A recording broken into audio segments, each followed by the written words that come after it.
fact, eventually turned into an ugly political storm. The incident was reported. Those men were arrested, but they eventually came out on bail. What really happened with a political twist here? Let's take a listen.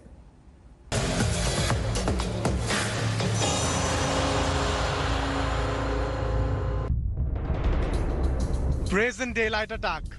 Gundaism on full display. Navy veteran brutally beaten up.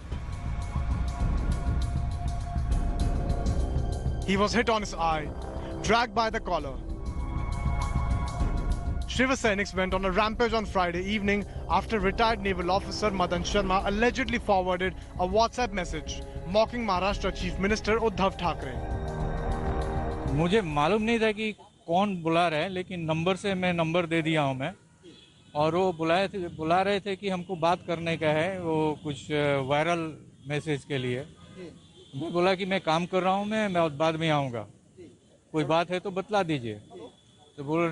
तो फिर 2-4 बार call आया मेरे को, फिर दूसरा दफ़े एक और कॉल आया, तो उस पर हमको धमकी दिया गया कि ऐसा करते हो घर पर आकर के मारेंगे।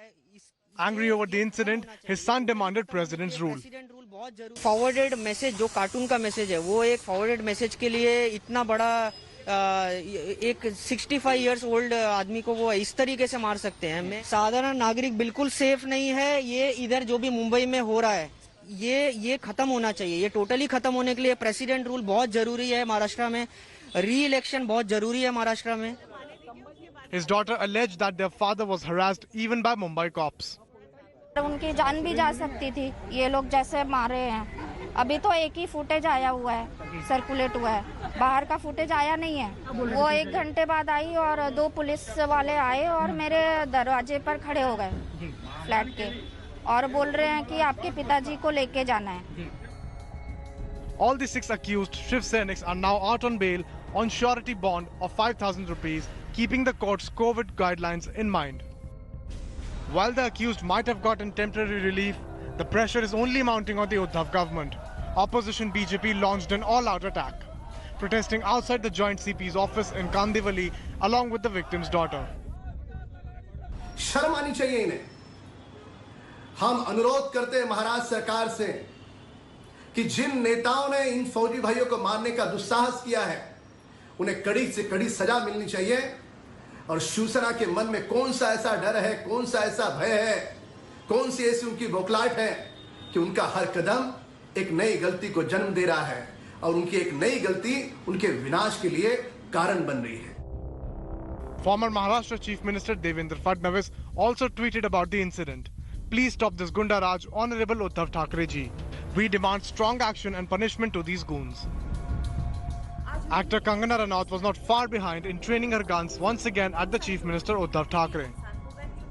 महाराष्ट्र में सरकार का आतंक और अत्याचार दिन ब दिन बढ़ते ही जा रहे हैं। मैं यही चाहती हूँ कि सत्ता और राजनीति से परे यहाँ पे मानव और साधारण मानवीय के हक के चलते केंद्र सरकार इन चीजों में हस्तक्षेप करे और हमारे संवैधानिक अधिकारों को बचाए। Not just from netas and celebs, the Navy veteran also found support from his defense fraternity.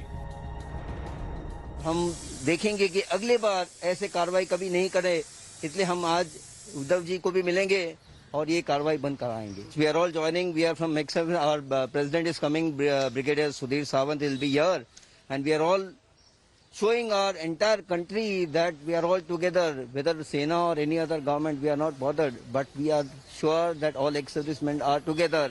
Shiv Sainik's attacking an ex-serviceman has turned into a political snowball in Maharashtra, with BJP taking this as an aggressive stand. The question to ask is whether the government of MVA will have to pay the price of some Shiv Sainiks attacking an ex-serviceman. With camera person Mangesh Amre, Mustafa Sheikh in Mumbai for India Today. Hello everyone, this is Rahul Kamal here. Hope you enjoyed this video. For the latest news and analysis, like and subscribe the India Today YouTube channel, and don't forget to press the bell icon to stay updated.